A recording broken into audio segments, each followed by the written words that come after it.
मेरा नाम विपिन है। मेरी उम्र 20 साल थी। मुझे कहीं नौकरी नहीं मिल रही थी, लेकिन फिर बड़ी मुश्किल से मुझे ब्यूटी पार्लर में नौकरी मिल गई थी। वहां पर मुझे लड़कियों के बाल कटिंग करने होते थे।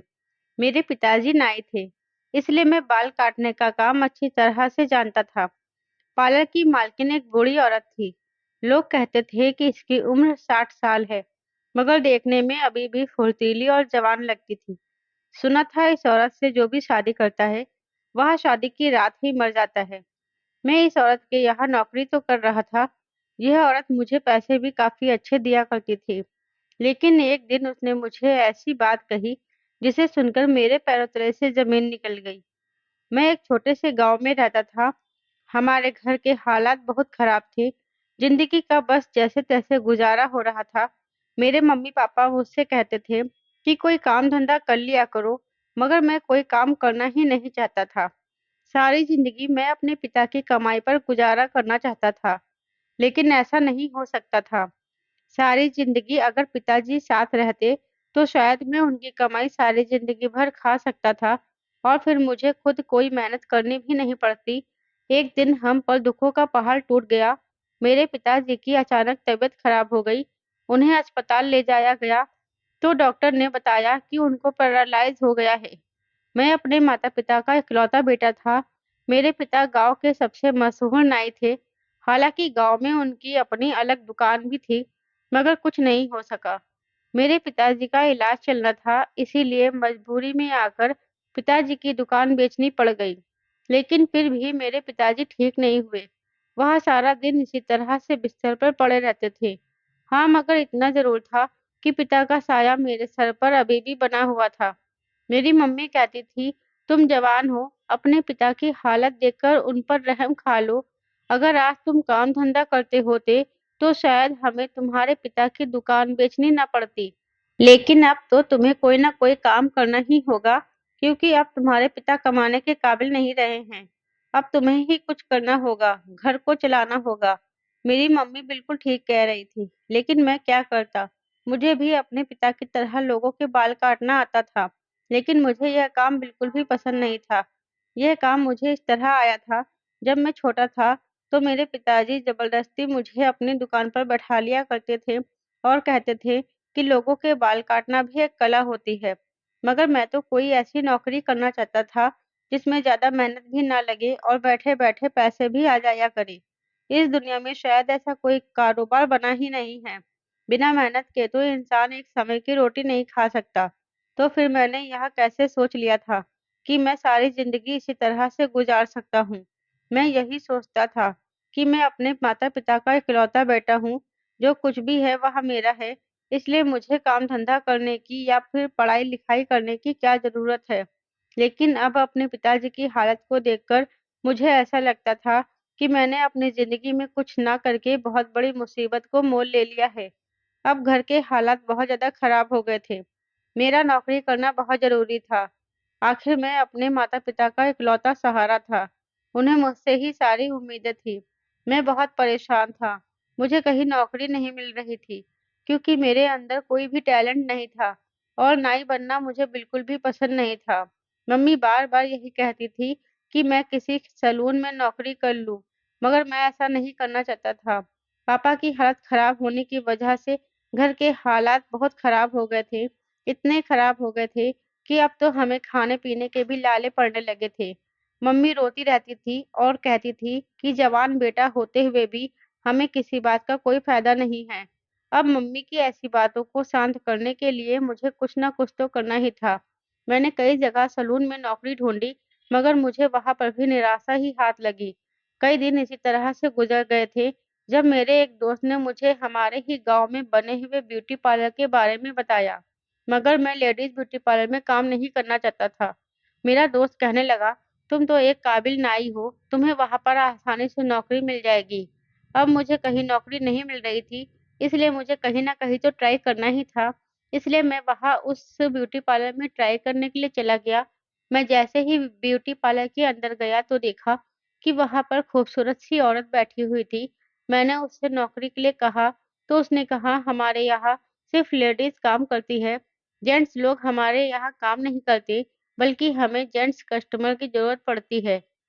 मैंने कहा, मगर मुझे एक नौकरी की सख्त ज़रूरत है। आपकी बड़ी मेहरबानी होगी अगर आप मुझे नौकरी दे देंगी। तो मैंने उसे अपने घर के हालात के बारे में बताया, तो उसके दिल में रहम आ गया और वह कहने लगी, अच्छा ठीक है, पहले मैं तुम्हारा काम देखना चाहती हूँ। उसने मुझसे बालों की कटिंग करवाई और उसे मेरे हाथ की कटिंग पसंद आई थी। वह कहने लगी, तुम कल से मेरे पास काम करने के लिए आ सकते हो। इस तरह मेरी नौकरी पक्की हो गई थी और मैं अगले ही दिन काम पर चला गया था और यहाँ पर अपना काम दिल लगाकर कर रहा था, क्योंकि कुछ लड़कियां यहाँ पर अपने बाल कटवाने के लिए आई हुई थी। आधा दिन तो इसी तरह से गुजर गया था, लेकिन शाम के टाइम पर मैंने देखा था कि पार्लर की मालकिन से मिलने के लिए शहर से दो आदमी आए थे, मगर इन लोगों का रंग बड़ा काला था, जबकि एक आदमी के गाल पर तो बड़ा सा दाग था। यह दाग तो इस टाइप का लग रहा था जैसे कई सालों पहले इस इंसान का गाल किसी गर्म चीज से जल गया हो। मालकिन अपने कस्टमर से बड़ी खुश हुई थी और उनको ऑफिस के अंदर ले गई। वहां ले जाने के बाद ना जाने उन लोगों के बीच क्या बात हुई, यह तो मैं नहीं जानता था, मगर मुझे इतना जरूर पता था कि उन लोगों ने मालकिन को एक भारी रकम दी थी और वह लोग वहां से बहुत खुश होते हुए गए थे। मालकिन ने उन लोगों से कहा था कि अब तुम लोग 15 दिन बाद यहाँ आना। मेरे समझ नहीं आया था कि आखिर मालकिन ने उन्हें 15 दिन बाद क्यों बुलाया था। मैंने तो इस बात को इग्नोर कर दिया था और अपने काम में बिजी हो गया था। मेरे साथ यहाँ पर दो लड़कियां और काम करती थी, जो औरतों का फेशियल और मेकअप वगैरह कर दिया करती थी, लेकिन मुझे सिर्फ औरतों के बाल कटिंग करने के लिए ही रखा गया था। अगले दिन फिर से ब्यूटी पार्लर में कुछ ऐसे मर्द आए थे जो मालकिन से डायरेक्ट ऑफिस में मिलने के लिए गए थे और वहां जाने के बाद मैंने देखा था कि उन लोगों ने मालकिन को बहुत सारे पैसे दिए हैं और मालकिन ने उन लोगों को भी कोई चीज दी है और कुछ दिन बाद आने के लिए कहा था। कई दिन इसी तरह से गुजर गए थे।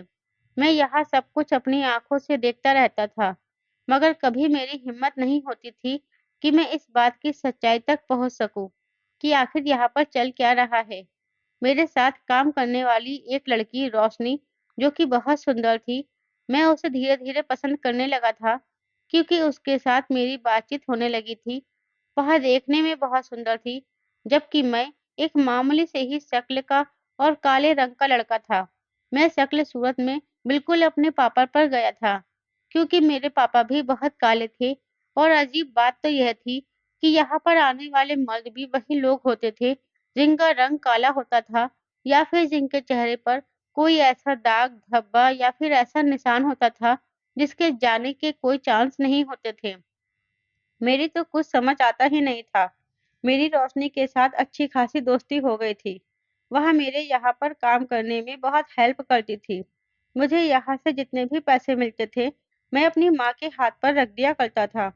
मेरी माँ मेरी कमाई देखकर बहुत खुश होती थी और यह सब देखकर उन्हें अपने बेटे पर गर्व महसूस होता था, क्योंकि एक ऐसा बेटा जिसने सारी जिंदगी मेहनत करने के बारे में सोचा भी नहीं हो और अचानक से वह मेहनत करने लग जाए और अपनी माँ के हाथ पर अपनी मेहनत की कमाई रखने लगे, तो ऐसे बेटे को देखकर तो माँ को गर्व महसूस होगा ही। मेरे घर के हालात धीरे-धीरे बदलने लगे थे, क्योंकि इतने पैसे तो आ ही जाते थे, जिससे हम लोग पेट भरकर खाना खा लिया करते थे। पिताजी का इलाज अभी भी चल रहा था। कभी-कभी मुझे एडवांस पैसों की ज़रूरत होती थी, तो मैं पार्लर की मालकिन से ले लिया करता था। वह मुझे खामोशी से पैसे दे देती थी। उसकी आदत मुझे बहुत पसंद थी, क्योंकि वह ज़रूरतमंद लोगों की फ़ौरन ही मदद कर देती थी। भले ही उसका पार्लर बहुत छोटा था, लेकिन मैंने देखा था कि मालकिन के पास ढेर सारे पैसे होते थे और यहाँ पर आने वाले कस्टमर भी ज़्यादातर मर्द लोग ही होते थे, जो एक मोटी रकम मेरी मालकिन को देकर चले जाते थे और लेडीज कस्टमर को तो दोनों लड़कियां और मैं ही हैंडल कर लेते थे। जिंदगी इसी तरह से गुजर रही थी। धीरे धीरे मैं रोशनी को पसंद करने लगा था। मैं जानता था कि वह इतनी खूबसूरत है। मेरे दिल में उसके लिए जो फीलिंग्स है, वो उसके दिल में मेरे लिए वह फीलिंग्स कभी आ ही नहीं सकती, क्योंकि मैं काले रंग का मामूली सी शक्ल वाला लड़का हूँ, जबकि वह खूबसूरत और गोरी चिकनी लड़की थी। वह भले ही मुझे अपना दोस्त मानती थी, लेकिन अपने दिल में कभी भी मेरे लिए मोहब्बत वाली फीलिंग्स उसके लिए नहीं आएगी। एक दिन काम करते समय मुझे मेरा कुछ सामान नहीं मिल रहा था। मैं ज्यादातर अपना सामान डेस्क में ही रख दिया करता था, मगर आज डेस्क की तलाशी ले रहा था तो उसमें कुछ भी नहीं था। मुझे अपने एक कस्टमर के बाल काटने थे। काजल और रोशनी भी अपनी कस्टमर को हैंडल करने में लगी हुई थी। मैं अंदर मालकिन के ऑफिस में चला गया। उस समय मालकिन पार्लर में मौजूद नहीं थी। मुझे लगा शायद मेरा सामान गलती से मालकिन के ऑफिस में चला गया होगा। मैंने मालकिन के ऑफिस में इधर-उधर देखा, तब मेरी नज़र अचानक एक दरवाजे पर पड़ गई। यह दरवाजा बड़ा ही अजीब था। मैं उस दरवाजे की तरफ धीरे-धीरे जाने लगा, तभी पीछे से किसी ने मेरे कंधे पर हाथ रख दिया। मैंने जैसे ही पीछे मुड़कर देखा, तो मेरे कंधे पर हाथ रखने वाला इंसान कोई और नहीं बल्कि रोशनी थी। वह कहने लगी, "तुम यहाँ मालकिन के ऑफिस में क्या कर रहे हो?" मैंने कहा, "मेरा कोई भी सामान डेस्क में मौजूद नहीं है।" मुझे लगा शायद गलती से मेरा सामान किसी ने मालकिन के ऑफिस में रख दिया हो। वह कहने लगी, "जल्दी से यहाँ से बाहर निकलो। तुम जानते नहीं कि मालकिन के ऑफिस में किसी को भी आने की परमिशन नहीं होती। उनको यह बात बिल्कुल भी पसंद नहीं कि उनके ऑफिस में कोई आया करे।" मैंने कहा, "ऐसा भी क्या बात हो गई है?" वह कहने लगी, "नहीं, तुम यहाँ से निकलो, इससे पहले वह तुम्हें यहाँ देख ले। अगर उसने तुम्हें यहाँ देख लिया, तो बहुत बड़ी दिक्कत हो जाएगी। वह गुस्से में तुम्हें नौकरी से भी निकाल सकती है।" रोशनी जबरदस्ती मुझे मालकिन के ऑफिस के निकालकर बाहर ले आई थी। यहीं पर ही पार्लर में आने वाले लोगों का मेन दरवाजा था और अंदर की तरफ जाकर मालकिन का छोटा-सा ऑफिस बना हुआ था। मगर यह देखकर तो मैं हैरान था कि इस ऑफिस के अंदर भी एक छोटा-सा दरवाजा था। जहाँ तक मैं पहुँचने ही वाला था, पर रोशनी ने मुझे जाने नहीं दिया। थोड़ी देर के बाद मालकिन आ गई थी और मेरा सामान मुझे रोशनी ने लाकर दे दिया था। उसने कहा, "कल तुम अपना सामान दूसरी तरफ रखकर चले गए थे। तुम खुद ही अपना सामान रखकर भूल गए थे। इस तरह फिर हम लोग अपने काम में बिज़ी हो गए थे। मगर अब तो यह देखकर मेरे पैरों तले से ज़मीन निकल गई कि एक औरत और एक मर्द पार्लर में आए और डायरेक्ट मालकिन के ऑफिस में चले गए। और फिर थोड़ी देर के बाद जब वह लोग पार्लर से निकले, तो बहुत ज़्यादा खुश नज़र आ रहे थे। मेरी समझ नहीं आ रहा था कि यह लोग इतने खुश क्यों हो रहे हैं। मैंने रोशनी और काजल से पूछा, "आखिर लेडीज ब्यूटी पार्लर में मर्दों का क्या काम है?" मेरे इस सवाल पर वह दोनों एक दूसरे को देखने लगी थी और फिर रोशनी हिचकिचाते हुए बताने लगी, "इन लोगों को कोई काम तो होता ही होगा, हमें इस बात से क्या लेना-देना? और वैसे भी तुम अपने काम पर ध्यान दिया करो। तुम्हें इधर-उधर की बातों पर ध्यान देने की ज़रूरत नहीं है।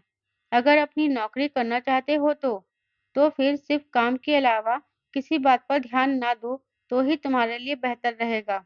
रोशनी की बात पर मैं खामोश हो जाता था। अगले दिन रात के टाइम पर मैं अपने घर में मौजूद अपने मम्मी-पापा के साथ बैठा हुआ खाना खा रहा था, जब अचानक मेरी बुआ हमारे घर पर आ गई और मुझसे पूछने लगी, "बेटा तुम्हारा काम कैसा चल रहा है?" उनके सवाल पर मैंने कहा कि बुआ जी बहुत अच्छा काम चल रहा है। तभी मेरी बुआ कहने लगी, "तुम्हारे पार्लर की मालकिन तुम्हें पैसे वगैरह भी ठीक से देती है या नहीं?" मैंने कहा, "बुआ जी, पार्लर की मालकिन बहुत अच्छी औरत है, पैसे भी ठीक से देती है और हम लोगों के साथ बड़ी अच्छी भी है।" मेरी बुआ कहने लगी, "बेचारी जितनी अच्छी है, उसकी किस्मत उतनी ही बुरी है।" मैं अपनी बुआ की बात सुनकर उन पर पूरा ध्यान देने लगा, ताकि उनकी बात को ध्यान से सुन सकूं। मैंने कहा, "बुआ आपके कहने का क्या मतलब है?" बुआ कहने लगी, "दरअसल मैंने तुम्हारे पार्लर की मालकिन के बारे में उड़ते-उड़ते कुछ अफवाहें सुन रखी है।" मैंने कहा, "अच्छा, किस तरह की अफ़वाह है? ज़रा मुझे भी तो बताइए।" तो बुआ कहने लगी कि मेरी कुछ सहेलियाँ बता रही थी कि ये जो पार्लर की मालकिन बबीता है ना, इसकी उम्र 60 साल है, मगर कोई भी इसे देखकर बता नहीं सकता कि यह 60 साल की बूढ़ी औरत है। यह हमेशा जवान नज़र आती है। इसके शरीर पर तुम्हें इतनी उम्र आने के बावजूद भी कोई दाग, धब्बा या फिर झुर्रियाँ नहीं मिलेगी। मगर बेचारी का भाग्य बड़ा ही खराब है। इतनी अच्छी औरत होने के बावजूद भी 4-4 शादियाँ कर चुकी है और बेचारी का पति शादी की रात ही मर जाता है। यही वजह है कि बबीता पार्लर चलाकर अकेले ही अपना गुजारा कर रही है। उसके आगे-पीछे तो कोई है नहीं, इसलिए गाँव में पार्लर खोल रखा है। अपनी बुआ की बात सुनकर मैं बड़ा हैरान हुआ था। आखिर मालकिन की 4-4 शादियाँ हो रखी थी और बेचारी के चारों पति ही शादी की पहली रात मर गए थे। यह तो बहुत ही अजीब बात है।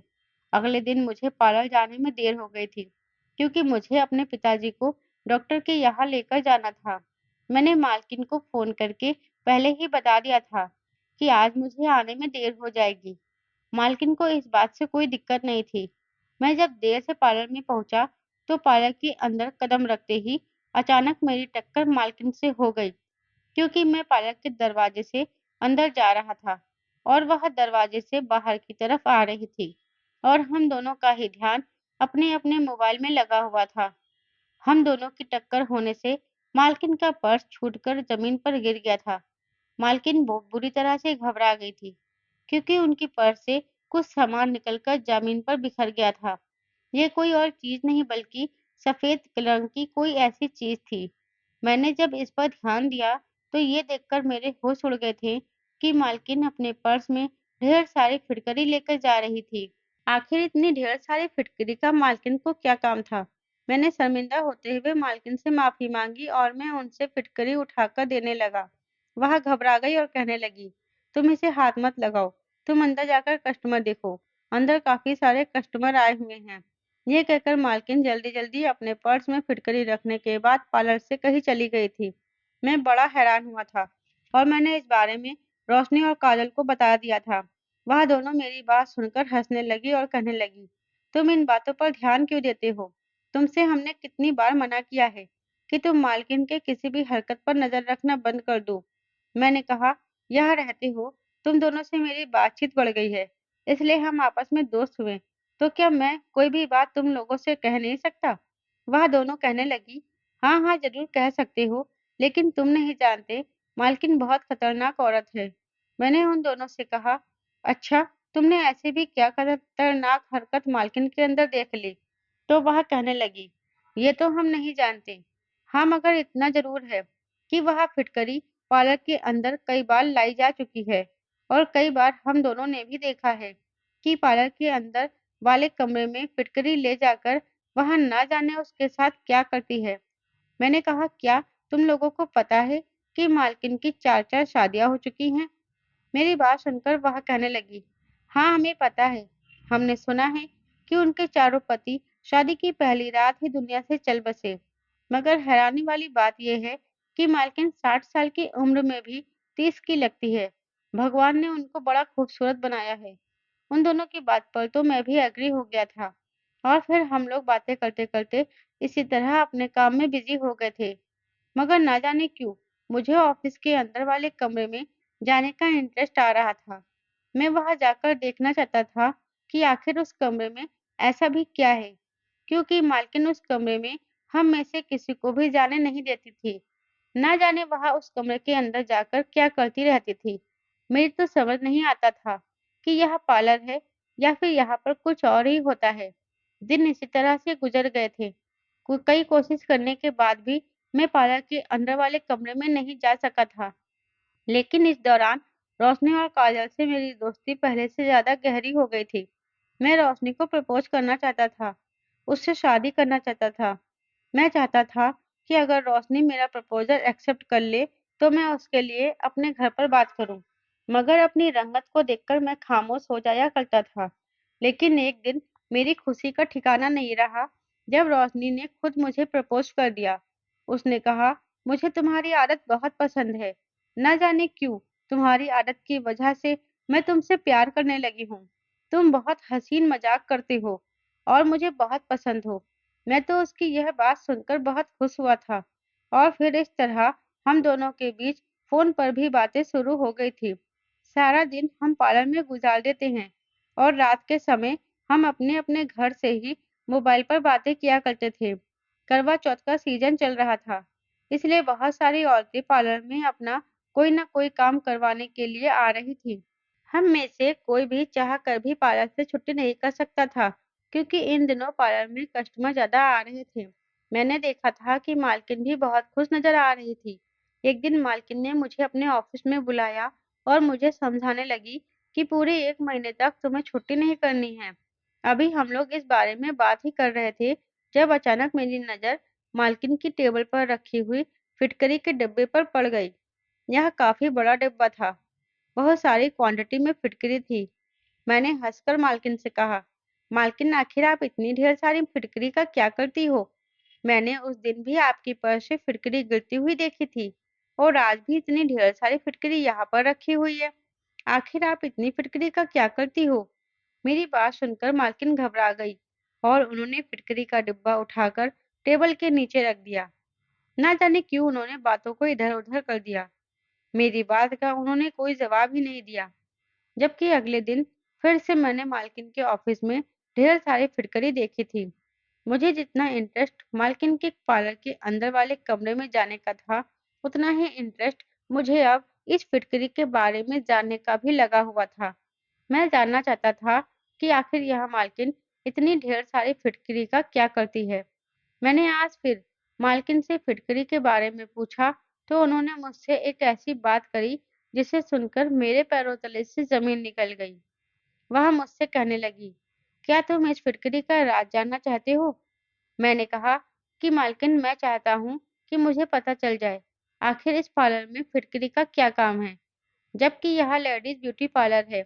यहाँ पर तो ब्रांडेड चीज इस्तेमाल की जाती है। आखिर यह घर में सामान होने वाली फिटकरी का पार्लर में क्या काम है? मालकिन मेरी बात सुनकर हंसने लगी और कहने लगी, इस फिटकरी का राज जानने के लिए तुम्हें मुझसे शादी करनी पड़ेगी। क्या तुम मुझसे शादी करने के लिए तैयार हो? मालकिन की बात सुनकर मैं घबरा गया। मेरे तो होश उड़ गए थे कि आखिर वह मुझसे किस तरह की बातें कह रही हैं। मैंने कहा, मालकिन ऐसा कैसे हो सकता है? आपकी और मेरी उम्र में बहुत फर्क है। और तो और आपके पहले 4 पति मर चुके हैं। मेरी बात सुनकर मालकिन कहने लगी, यह अफवाह लोगों ने उड़ा रखी है कि मैंने 4 शादियां की और मेरे चारों पति शादी की पहली रात मर गए। मैं एक अकेली औरत हूँ और अकेली औरत पर दुनिया हर तरह का इल्जाम लगा सकती है। क्या तुम नहीं जानते कि अकेली औरत को लोग जिंदगी आसानी से गुजारने नहीं देते? तुम अगर मुझसे शादी करोगे तो तुम्हारा बहुत फायदा होगा। मैं तुम्हें अपने साथ शादी के बदले में ढेर सारे पैसे दूंगी। इतने पैसे दूंगी कि तुम्हारे और तुम्हारे घर वालों की किस्मत बदल कर रह जाएगी। मेरे पास ढेर सारा पैसा है। मेरा जो कुछ भी है, मेरी शादी के बाद तुम्हारा हो जाएगा। इसीलिए मेरी यह ऑफर एक्सेप्ट कर लो और मेरे साथ शादी कर लो। मालकिन ने मुझे अपने लालच में लाने की पूरी कोशिश की थी और मेरे आगे ढेर सारी रकम रख दी थी और कहने लगी, यह सब आने वाले समय में तुम्हारा हो जाएगा। तुम्हारे साथ मैं शादी इसलिए करना चाहती हूँ क्योंकि मुझे एक अच्छे हमसफर की जरूरत है। अब बताओ, क्या तुम मुझसे शादी करोगे? मालकिन की बात सुनकर कुछ देर के लिए मैं गहरी सोच में चला गया था, क्योंकि एक तो मुझे अपनी और मालकिन की शादी का कोई मतलब समझ नहीं आ रहा था। दूसरी बात यह है, अगर मेरे माता-पिता को इस बारे में पता चल गया, तो वह लोग मुझ पर बहुत गुस्सा करेंगे। और तीसरी बात ये कि रोशनी भी मुझसे प्यार करने लगी है। वह यह सदमा बर्दाश्त नहीं कर सकेगी। लेकिन मालकिन ने मेरे सामने जो नोटों की गड्डियाँ रखी हुई थी, उनसे मुझे अपना आने वाला फ्यूचर नज़र आ रहा था, जो कि बहुत ज़्यादा चमकदार होने वाला था। इंसान अपनी किस्मत खुद बनाता है और मुझे लगता था कि इन पैसों से मेरी किस्मत बन जाएगी। ये बहुत सारे पैसे थे और भले ही मालकिन की और मेरी उम्र में बहुत फर्क था, लेकिन वह बेहद खूबसूरत थी। उन्होंने मुझसे कहा था, मैं तुम्हें शादी की ऑफर इसलिए दे रही हूँ क्योंकि तुम मुझे एक ईमानदार इंसान लगते हो। जिस तरह तुम मुझसे अपनी परेशानी के समय कई बार पैसे मांग चुके हो, इस हिसाब से मुझे यही लगता है कि तुम बहुत परेशान इंसान हो और तुम्हारी परेशानी मेरे अलावा कोई भी दूर नहीं कर सकता। मालकिन की बात सुनकर ना जाने मेरे दिमाग में क्या आया कि मैंने मालकिन से शादी करने की हामी भर ली थी। अपने माता-पिता और रोशनी की मोहब्बत के बारे में सोचे बिना ही मैंने मालकिन से शादी करने का फैसला कर लिया था, क्योंकि मैं पैसों के लालच में आ गया था। मालकिन ने मुझसे कहा था कि अगले हफ्ते हम दोनों कोर्ट मैरिज कर लेंगे। मालकिन ने मेरे उनसे शादी पर राजी होने की खुशी में मुझे 1 करोड़ रुपए दिए थे, जिनको लेकर मैं बहुत खुश हो गया था। मैंने सोच लिया था कि मैं इस बारे में ना तो रोशनी को कुछ बताऊंगा और ना ही अपने घर वालों को कुछ बताऊंगा, क्योंकि मैं जानता था इन सब का गुस्सा मेरी खुशियों में कमी ला सकता है। मैं इतने सारे पैसों को देखकर अंधा हो चुका था। मैं नहीं जानता था कि यह पैसे मेरा आने वाला फ्यूचर संवार नहीं सकते, बल्कि मेरा आने वाला फ्यूचर बेकार कर सकते हैं। इस तरह 1 हफ्ता बीत जाने के बाद मैंने मालकिन के साथ शादी कर ली थी। रोशनी से जो मेरी बातचीत कभी अच्छी हुआ करती थी, अब मैं उसे ज़्यादातर इग्नोर करने लगा था। वह भी यह बात नोटिस कर रही थी कि मैं उसे बहुत इग्नोर करने लगा हूँ। उसे लगा कि शायद मैं अपने पिता की तबीयत की वजह से परेशान हूँ, इसलिए उसके साथ ऐसा कर रहा हूँ। मगर वह नहीं जानती थी कि मैं उसको धोखा देकर कितना कुछ कर चुका था। अपने माता-पिता को भी मैंने कुछ नहीं बताया था। बस उन लोगों को तो मैं वक़्त पर ढेर सारे पैसे दिए जा रहा था, इसलिए वह लोग मुझसे कोई सवाल नहीं करते थे। अब उन्हें इस बात से भी कोई मतलब नहीं था कि रात को उनका बेटा घर पर आता भी है या नहीं, क्योंकि शादी करने के बाद मालकिन मुझे रात के अंधेरे में मेरी आँखों पर पट्टी बाँधकर एक जगह ले आई थी। जब उसने मेरी आँखें खोली, तो यह एक घर था, जो कि बहुत ज़्यादा खूबसूरत था। मालकिन, जो कि अब मेरी पत्नी बन चुकी थी, उसे मेरे सहारे की ज़रूरत थी। वह मेरे लिए दुल्हन बनकर तैयार हो गई थी और फिर जब मैं कमरे में गया, तो वह धीरे-धीरे खुद ही मेरे करीब आने लगी और अचानक उसने मुझसे कहा, "मुझे तुम पर एक एक्सपेरिमेंट करना है।" मालकिन की बात सुनकर मेरे होश उड़ गए थे। मैंने कहा, "आज हमारी शादी की पहली रात है। आखिर इस समय आपको कौन-सा एक्सपेरिमेंट करना है?" तो उन्होंने मुझे एक डब्बा दिखाया और कहने लगी, "यह एक तरह की दवाई है। तुम्हारा रंग बहुत सांवला है। मैं इसे तुम्हारे चेहरे पर लगाकर यह देखना चाहती हूँ, तुम्हारे चेहरे का रंग साफ हो जाएगा या नहीं।" मैंने मालकिन से कहा, "आप यह किस तरह की बेवकूफ़ी वाली बातें कर रही हो? मुझे अपने रंग से कोई दिक्कत नहीं है। आखिर मुझे आप जैसी पत्नी मिल गई है, तो फिर मुझे क्या ज़रूरत कि मैं अपने रंग को साफ करने की कोशिश करूँ?" मालकिन कहने लगी, "लेकिन यह तो मेरा काम है।" मालकिन ने मुझे एक ऐसी बात बताई जिसे सुनकर मेरे होश उड़ गए थे। मालकिन ने मुझसे कहा, "दरअसल शादी की पहली रात मेरा कोई भी पति मरा नहीं है, बल्कि अपने सारे पतियों को मैंने एक जगह कमरे में बंद करके रख दिया है। आओ मैं तुम्हें उनसे मिलवाती हूँ।" वह मुझे अपने साथ एक कमरे में ले गई, जहाँ पर 4 मर्द बैठे हुए थे और चारों की उम्र अलग-अलग थी, मगर उन चारों की हालत तो बड़ी खराब हो रही थी। किसी का चेहरा जला हुआ था, तो किसी का शरीर अजीब तरह से झुलसा हुआ था। वह लोग एक अजीब-सी तकलीफ का शिकार हैं। किसी के चेहरे पर बड़े-बड़े छाले बने हुए थे, तो उनमें से एक मर्द का चेहरा तो बिल्कुल लाल था और उसके हाथ-पैर भी लाल हो रहे थे। मैंने कहा, "आखिर इन चारों को ये सब क्या हुआ है?" मालकिन कहने लगी, "दरअसल मैं फिटकरी से अलग-अलग तरह के तजुर्बे करती हूँ। बाहर विदेश से दवाइयाँ मँगवाती हूँ और फिर फिटकरी के साथ उन्हें मिलाकर उनका लेप बनाती हूँ।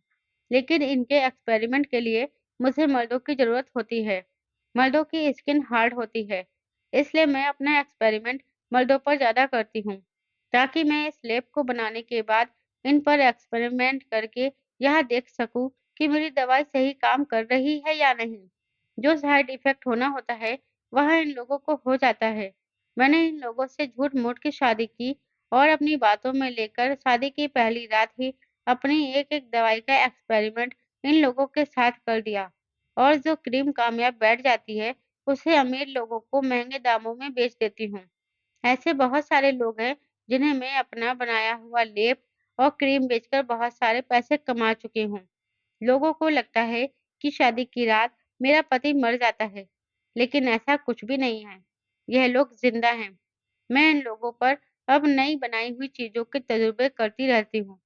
मैं अभी इसीलिए खूबसूरत और जवान लगती हूँ, क्योंकि जब कोई दवाई सक्सेसफुल बैठ जाती है, तो उसमें मैं अपने आप पर भी इस्तेमाल करती हूँ और जिसकी वजह से मैं खूबसूरत लगती हूँ।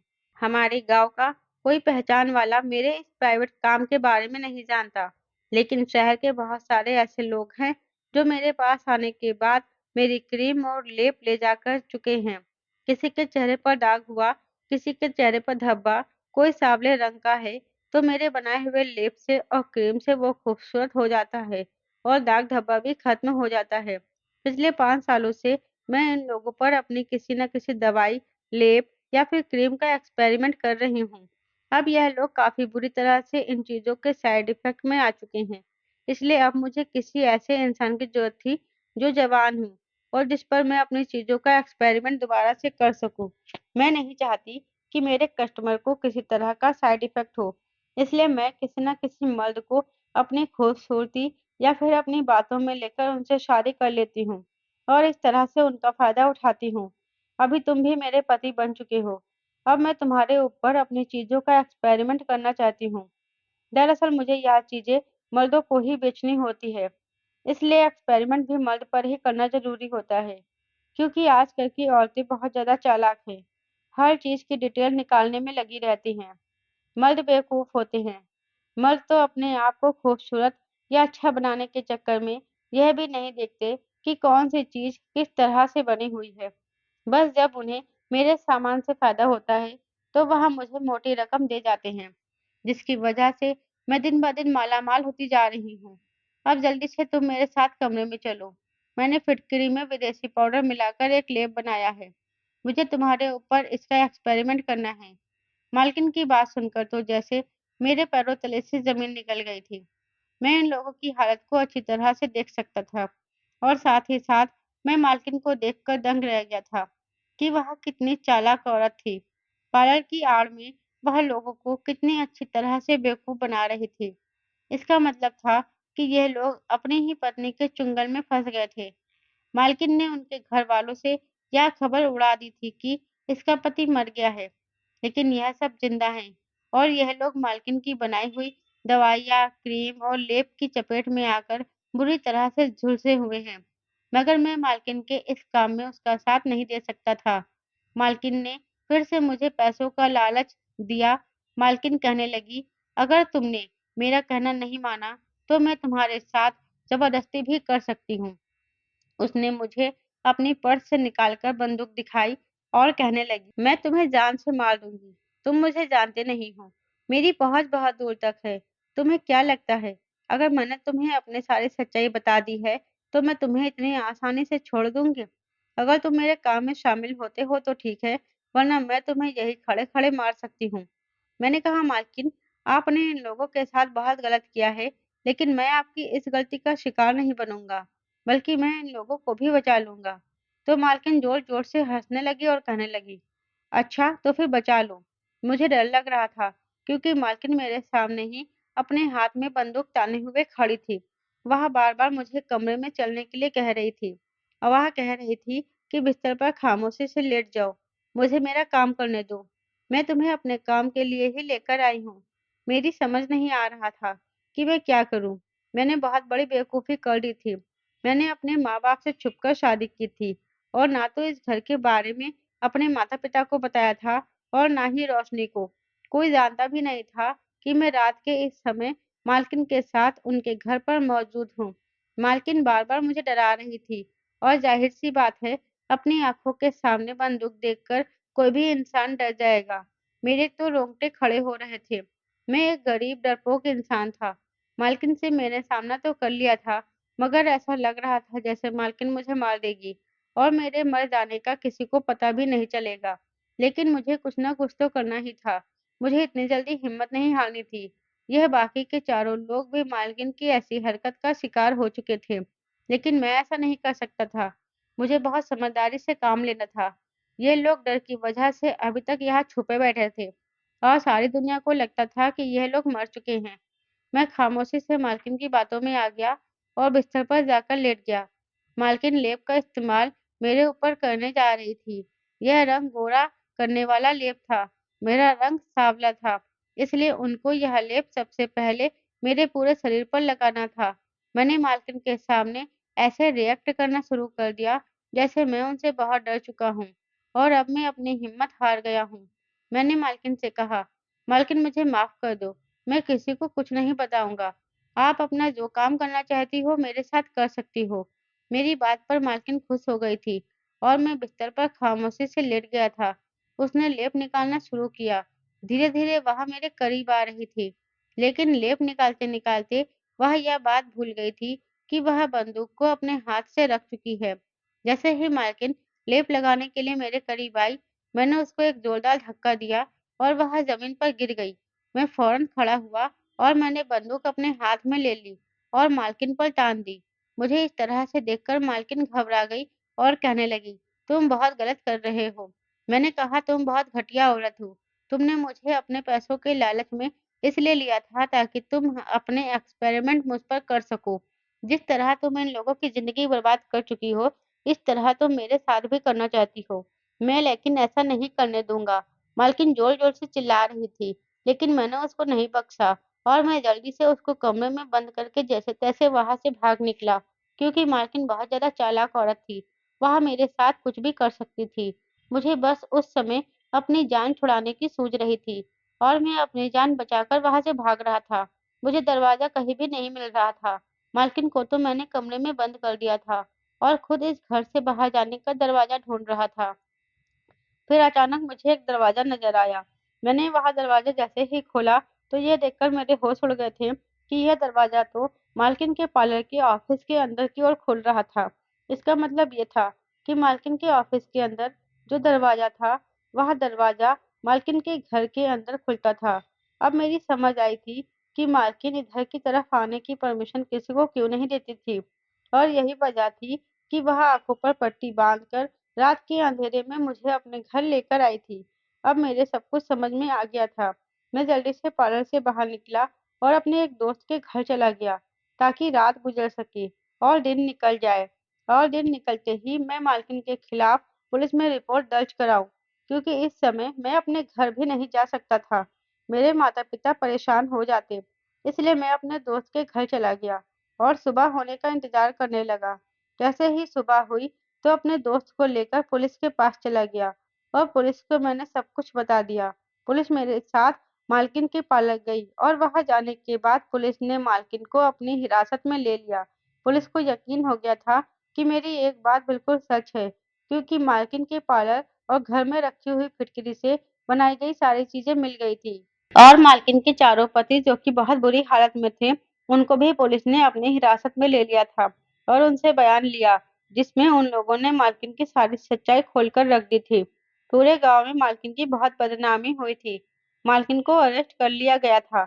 मालकिन का चेकअप करवाया गया। इसमें यह बात भी पता चली थी कि मालकिन फ्रॉड औरत होने के साथ-साथ एक दिमागी मरीज भी है, क्योंकि कोई भी नॉर्मल इंसान ऐसा नहीं कर सकता था, जैसा मालकिन ने अपने पतियों पर बहुत अत्याचार किया करती थी। इन चारों मर्दों ने अपने सारे बयान पुलिस को दे दिए थे, जिसकी वजह से मालकिन को जेल भेज दिया गया था और साथ ही साथ उनका इलाज भी चल रहा था और इन चारों आदमियों को भी अस्पताल में भर्ती कराया गया था। ये लोग जिस तरह किसी न किसी चीज से झुलसे हुए थे, इन लोगों का इलाज भी चल रहा था। मालकिन के पार्लर को पुलिस ने सील कर दिया था और इस तरह मालकिन की सारी सच्चाई गांव वालों के सामने खुलकर आ गई थी। मेरे घर वालों को भी जब यह बात पता चली कि मैं मालकिन की बातों में आ गया था, तो वह लोग पहले तो मुझसे नाराज हुए थे, लेकिन फिर उन्होंने मुझे माफ कर दिया था। रोशनी को भी मैंने बड़ी मुश्किल से मनाया था, क्योंकि उसे भी पता चल चल चुका था कि मैंने मालकिन के साथ शादी कर ली थी। लेकिन एक काम अच्छा हो गया था। जिस रात मैं पार्लर से भागा था, उस रात मैंने मालकिन के ऑफिस से भागते समय लॉकर से काफी सारे पैसे निकाल लिए थे और वह पैसे लेकर मैं घर से निकल गया था, जो मैंने अपने दोस्त के पास रख दिए थे। जब यह केस पूरी तरह से निपट गया, तो मेरे दोस्त ने मुझे वह पैसे लाकर दे दिए थे और उन पैसों से मैंने अपना कारोबार शुरू कर दिया था। रोशनी ने मुझे माफ कर दिया था और इस तरह मेरे घर वालों ने मेरी शादी रोशनी के साथ करवा दी थी। मैं आप लोगों से कहना चाहता हूँ कि कहीं भी नौकरी करने से पहले वहाँ के मालिक और मालकिन की जांच पड़ताल निकालना बहुत जरूरी है, क्योंकि जिस तरह से मैं अपनी मालकिन के चंगल में आ गया था, मैं नहीं चाहता कि आप लोग भी ऐसे लोगों के चंगल में आकर फंस जाए और फिर आपके पास निकलने का कोई रास्ता भी ना रहे। दोस्तों, उम्मीद करती हूँ आपको मेरी कहानी पसंद आई होगी। कहानी पसंद आई है तो वीडियो को लाइक और शेयर करें। चैनल पर नए हैं तो चैनल को सब्सक्राइब जरूर करें। साथ ही बेल आइकन को प्रेस करें, जिससे वीडियो की अगली अपडेट सबसे पहले आपको मिले।